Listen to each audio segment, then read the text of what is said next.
Hello everyone. लग्न, पैसा किंवा सफलता वेळेच्या पूर्वी आणि आपल्या भाग्यापेक्षा जास्त कोणालाही मिळत नाही. तर हे आज आपण जाणून घेणार आहोत. तुम्हाला एक उदाहरणसुद्धा सांगेल की जेणेकरून तुम्ही त्याला रिलेट करून समजू शकाल. आपल्या व्यवहारामध्ये बघाल किंवा आपल्या सभोवताली जेव्हा बघाल तर कर्म, प्रारब्ध जेव्हा तुम्ही लक्षपूर्वक एखाद्या परिस्थितीकडे बघून जेव्हा तुम्ही कर्माला रिलेट करता तेव्हा तुम्हाला कळायला येतं की कर्म काय आहे, प्रारब्ध कशा पद्धतीने कार्य करत असते. प्रारब्ध कर्म म्हणजेच काय की जे आपण आता सध्या कर्म करत आहोत म्हणजेच कुठले तर वर्तमान काळातले म्हणजेच क्रियमान कर्म जे आता डेली रुटीनमध्ये होत आहे ते क्रियमान कर्म संचितमध्ये जातात, संचितमध्ये स्टोअर होऊन असतात. संचितमध्ये कुठले कुठले कर्म असतात, आपले क्रियमानमधील आपल्या पूर्वीच्या काळातील ओके म्हणजे पूर्वी जन्माचे सुद्धा ह्या संचितमध्ये असतात. आणि जेव्हा फळ पकवून त्याची इंटेन्सिटी वाढते तेव्हा ते प्रारब्ध बनून एक आपल्यासमोर सिच्युएशन येत असते, ते असे प्रारब्ध कर्म. तर लग्न, पैसा आणि सफलता वेळेच्या पूर्वी आणि आपल्या भाग्यापेक्षा जास्त कोणालाही मिळत नाही. तर काहींचं बघा, लग्नाचं बघायला झालं तर काहींचं योग्य वेळेमध्ये लग्न होत असते, तर काहींचं लग्न तर होतं योग्य वेळेत होतं, काहींचं असं योग्य वेळेत तर लग्न होतं पण त्यांचं काही कारणास्तव त्या दोन्ही जे कपल्स असतात म्हणजे जे दोन्ही पार्टनर्स असतात त्यामध्ये काहीतरी असं डिस्टन्स येते आणि ते वेगळे होत असतात. तर लग्नामध्ये अशा खूप साऱ्या गोष्टी आहेत की लग्न खूप वेळेने सुद्धा होत असते. काहींचं एज लग्नाचं निघून गेलेलं असतं. आता एक आहेत त्यांचं एज 42 वर्ष आहे तरी कित्येक मुली बघतात पण त्यांना नाही कुठेच त्यांचं जुळून येत आहे. तर ते काय आहे, कुठे ना कुठे जाऊन त्यांचे कर्म म्हणजे ते प्रारब्ध जे आहे तर त्यांच्या जे योग्य वेळ आहे जेव्हा ते योग्य वेळ येणार तेव्हा त्यांचं लग्न डिसाईड होईल. नाहीतर काहींचं बघा की योग्य वेळ आली तर लगेचच 1-2 स्थळ बघतात तर ते लग्न होऊन जात असते. काहींचं लग्न तर होते पण दोघांमध्ये काहीतरी ताणतणावामुळे असे रिश्ते नातेसंबंध असे खिचले जातात आणि ते तुटतात आणि डायवोर्सच्या केसपर्यंत पोहोचत असतात. हे झालं लग्न. तर तुम्हाला उदाहरणसुद्धा मी समोर सांगेल. ओके, आता पैसा बघा, काहींकडे काय असतं खूप याच्यामध्ये जॉब करतात पण त्यांच्याकडे पैसा टिकत नाही थोडंफार. आणि काहींचं बघा, काही लोकांचं असं असतं की थोडंफार रोजीरोटी कमवतात म्हणजेच काबाड कष्ट करून जरी मिळवतात तरी पण ते सुखी, समाधानी आणि त्यांच्याकडे मुबलक असा पैसासुद्धा अवेलेबल असतो. आणि काहींचं बघा की खूप चांगल्या पद्धतीची ड्युटीसुद्धा करतात पण त्यांच्याकडे मुबलक प्रमाणामध्ये पैसा नसतो तर ते कर्जबाजारी होऊन बसतात. तर ते का होत असते. आणि सफलता म्हणजे प्रत्येक गोष्टीमध्ये जसं लग्न झालं त्यामध्ये सुद्धा सक्सेस खूप महत्त्वाचा आहे. मी आता पूर्वीच सांगितलं की लग्न तर होतं योग्य वेळेत पण काही कारणास्तव ते केसेस दोघं जे पार्टनर असतात ते अलग अलग होण्याचा विचार करतात, ते डायवोर्सपर्यंत जात असतात. तर लग्नामध्ये सुद्धा आपल्याला सक्सेस हवी आहे.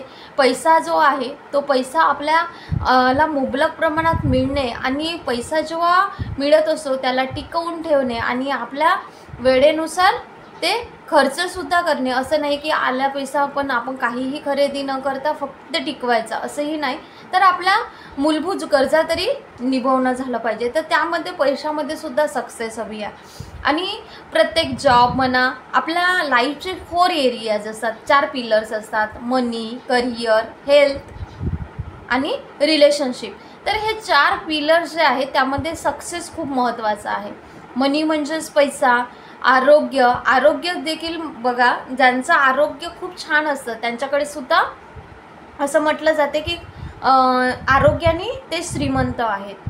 म्हणजे त्यांनी हेल्थनी छान असणार तर त्यांनी कुठलं ना कुठलं कार्य ते करू शकणार. पण हेल्थच नसणार तर बाकी 3 एरियाजवर सुद्धा त्याचा इफेक्ट पडत असतो, राईट.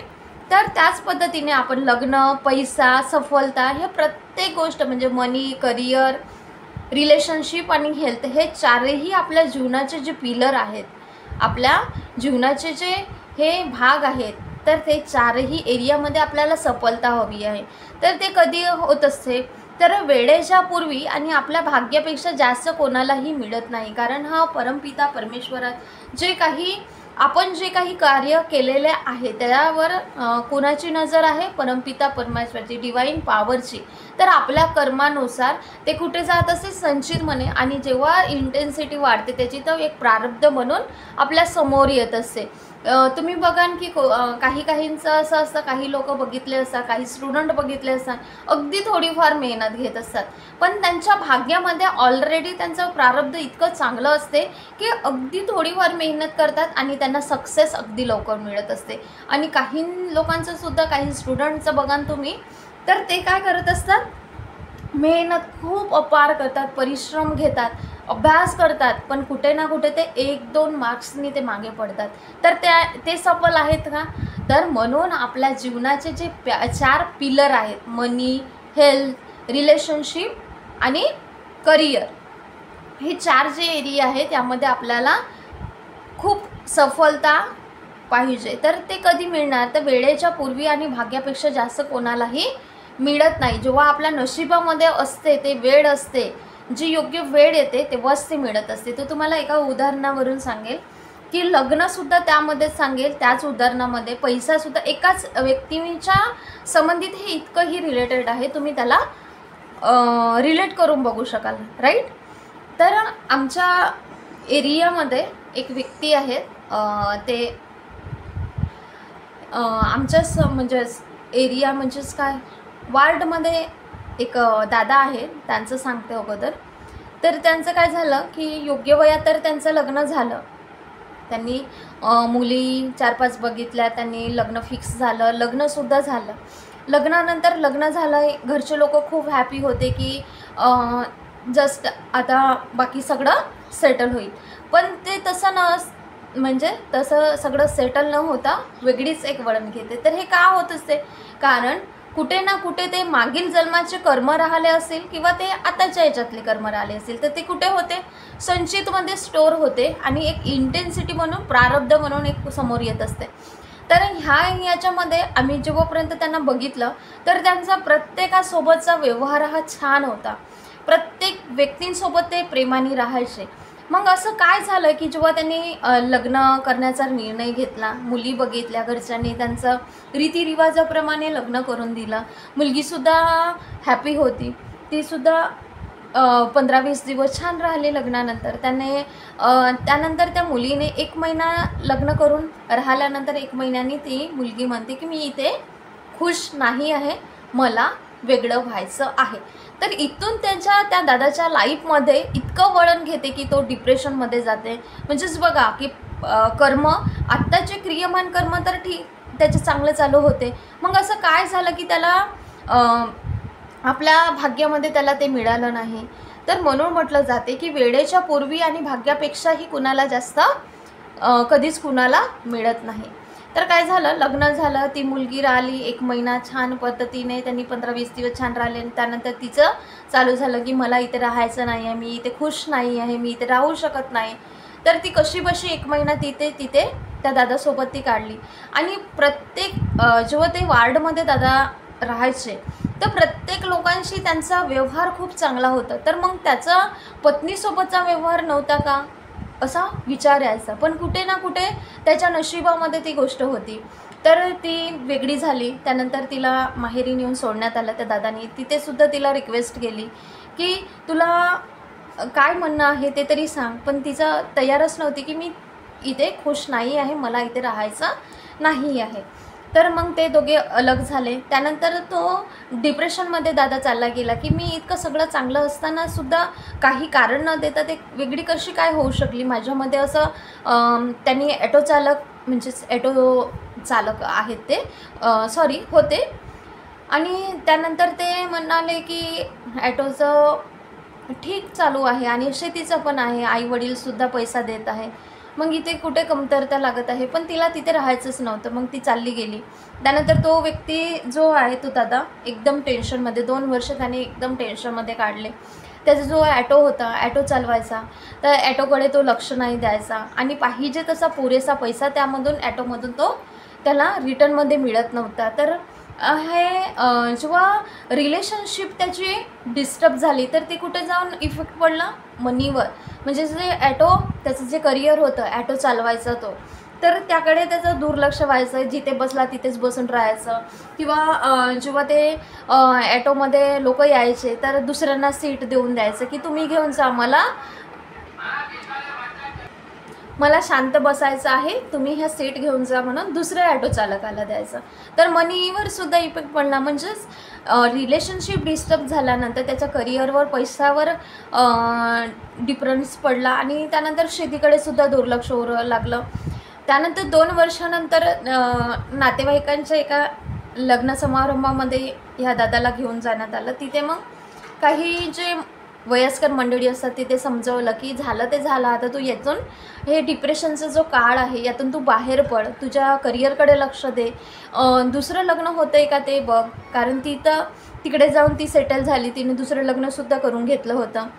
त्यानंतर त्या 2-2.5 वर्षाचा काळ तो डिप्रेशनमध्ये गेला. तर त्याचं काय होतं, हे कर्म जे होतं त्याने प्रारब्ध जे होतं ते भोगून दिलं 2 वर्षामध्ये. त्यानंतर काय झालं, त्याच्या लाईफमध्ये असं एक वळण मिळालं की हर एक ठिकाणी तो सफल होऊ लागला, प्रत्येक एरियामध्ये. त्यानंतर जे म्हणतात ना दुसरं लग्न करतात, तर त्याने परत मुलगी बघितली घरच्यांनी, परत तिचं रीतिरिवाजाप्रमाणे ह्या दादाचं लग्न करून दिलं. ती मुलगी खूप साधी भोळी आणि मनमिळावू, सगळ्यांसोबत मनमिळावूपणाने राहायची. पण नंतर त्याला असं वाटलं की आपण आईवडिलांमध्ये राहत आहोत, तर यांना कुठेतरी त्याचे भाऊसुद्धा होते त्या दादांचे छोटे, म्हणजे त्या व्यक्तीचे मुलीचे दीर वगैरे.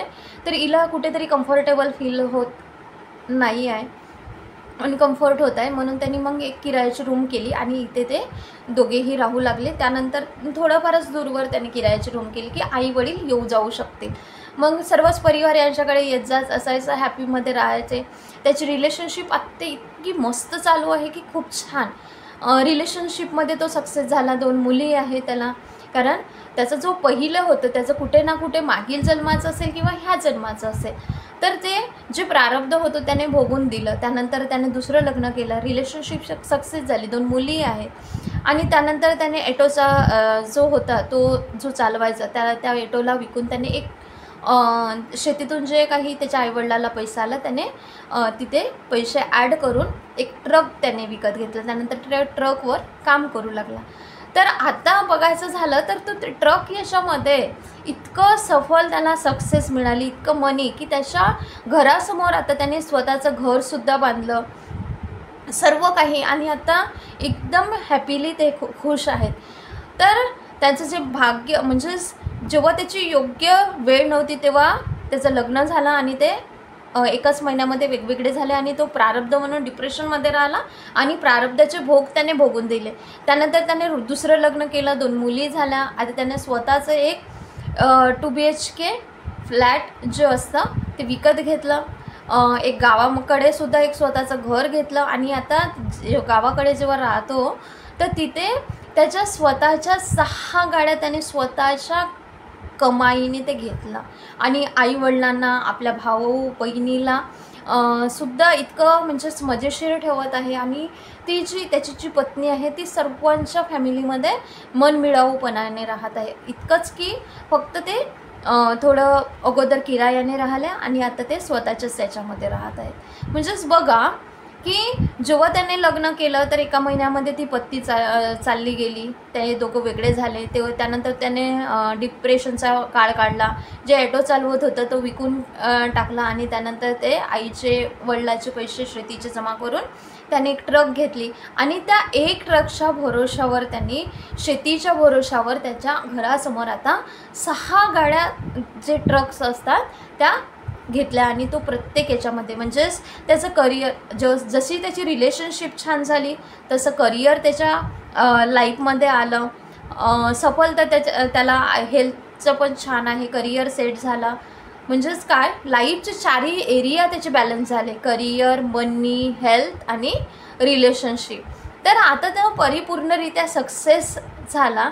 आणि जेव्हा त्याचं लग्न झालं तर त्याला वेळेच्या पूर्वी आणि भाग्यापेक्षा कुणालाही जास्त मिळत नाही, म्हणून ते प्रारब्ध जे होतं ते प्रारब्ध त्याने भोगून दिलं आणि त्याची जेव्हा भाग्य उदय झालं त्याचं 2 वर्षानंतर त्याचं भाग्य जे होतं त्याच्या भाग्यामध्ये जे लिहिलेलं होतं की मनी, हेल्थ, करिअर आणि रिलेशनमध्ये हे 2 वर्षानंतरच्या काळामध्ये तुला ह्या चारही एरियामध्ये सक्सेस मिळणार आहे आणि ते मिळालं सुद्धा. 2 मुली आहेत, त्याने स्वतःचं घर घेतलं, स्वतःचे ते 6 गाड्या आहेत, त्यामध्ये आता नोकर चाकर तो ठेवून ते तेवढ्या गाड्याचं म्हणजेच तो हँडल करत आहे.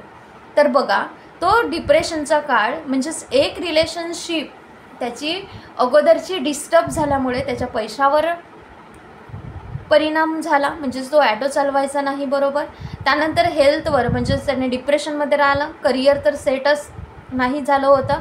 पण ज्यानंतर त्याचं एक भाग्य त्याचं जे होतं की भाग्यामध्ये हे जितकं काही लिहिलेलं होतं, जे कर्म त्याने जे प्रारब्ध होतं त्याने भोगून दिलं, त्यानंतर त्याचं जे भाग्य उदय झालं 2 वर्षानंतरच्या 2-2.5 वर्षानंतरच्या काळात, तर त्या भाग्य उदयनंतर लग्न, पैसा आणि सफलता सर्व काही त्याला मिळालं. म्हणजेच मनी, हेल्थ, करिअर, रिलेशनशिप हे लाईफचे चारही एरिया बॅलन्स झाले आणि त्याला जे काही त्याच्या जेवढं लाईफमध्ये भाग्यामध्ये होतं तितकं त्याला मिळत आहे.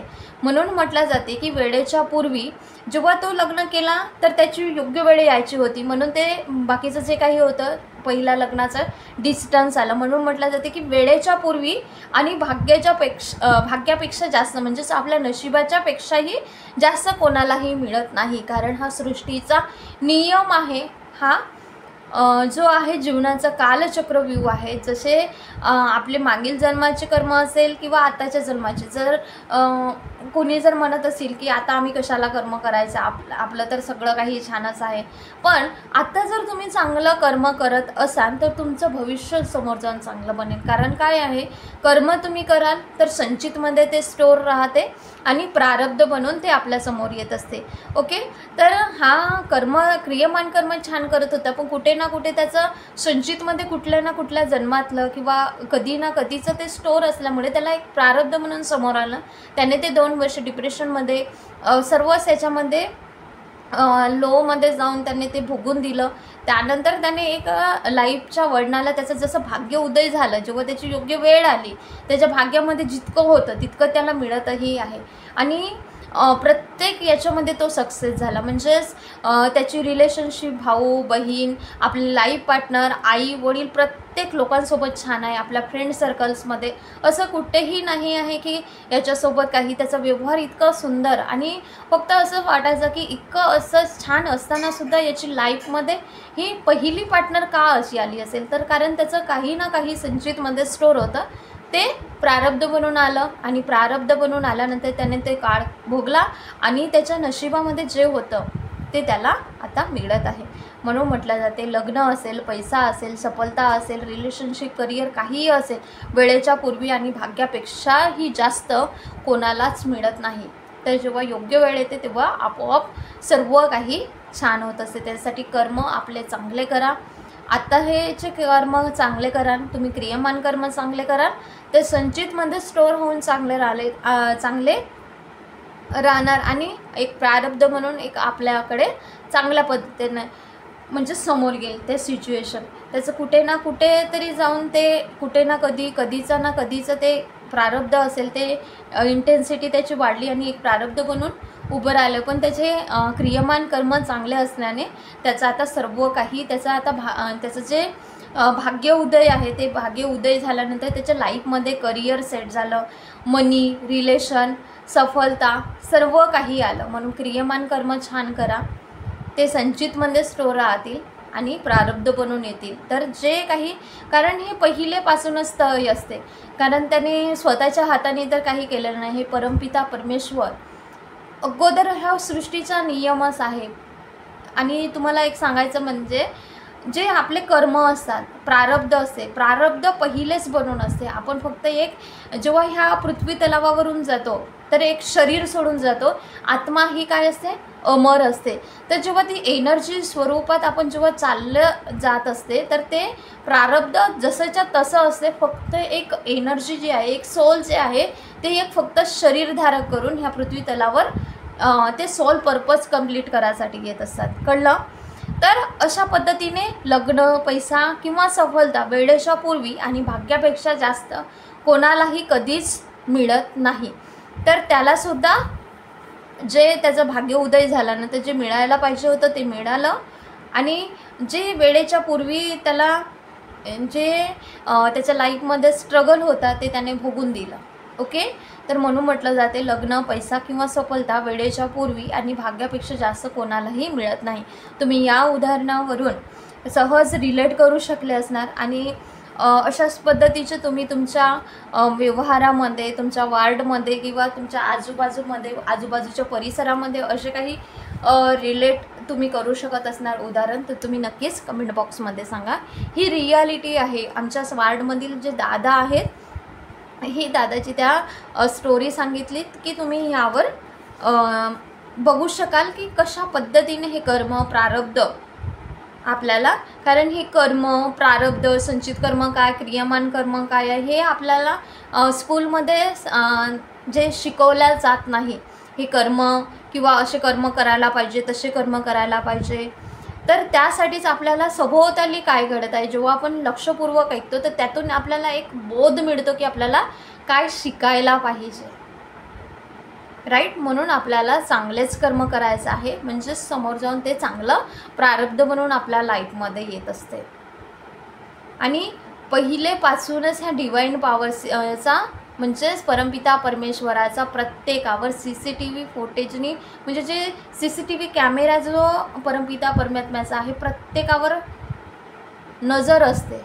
एनी टाईम CCTV जे ज्या पद्धतीनं कॅप्चर करत असते तसा परमपिता परमात्म्याचा CCTV कॅमेरा जो आहे तो एनी टाईम आपल्यावर फोकस करू नये. असं काही नाही की त्यांनी मला बघितलं नाही तर मी असे कार्य करेल, तसे कार्य करेल, तर नाही. त्याची नजर हमेशा क्षणाक्षणावर आहे. म्हणून कर्म करत असताना चांगलेच कर्म करायचं आहे, म्हणजेच प्रारब्ध बनून जे काही येईल ते चांगलंच येईल. आणि हे सर्व प्री डिसाइडेड आहे. कुणाच्या भाग्यामध्ये जितकं काही आहे तितकं मिळेलच. वेळेच्या पूर्वी आणि भाग्यापेक्षा जास्त कुणालाही काही मिळत नाही. हे सर्व प्री डिसाइडेड आहे. या उदाहरणावरून तुम्हाला नक्कीच समजायला आलं असेल. Thank you so much. हा व्हिडिओ आवडला असेल व्हिडिओला लाईक करा. चॅनलवर जर नवीन असणार तर चॅनलला जरूर सबस्क्राईब करा. तुमचं एक सबस्क्राईब आम्हाला मोटिवेशन देतं, अप्रिशिएशन देत असतं. म्हणून चॅनलवर जर नवीन असणार तर जरूर जरूर जरूर प्लीज सबस्क्राईब करा आणि जास्तीत जास्त शेअर करा. Thank you so much. ह्या व्हिडिओवर शांतपूर्वक ऐकून घेतलेत आणि तुमचा मोलाचा अमूल्य वेळ यामध्ये दिले त्यासाठी तुमचे खूप खूप आभारी आहे. Thank you so much. God bless you.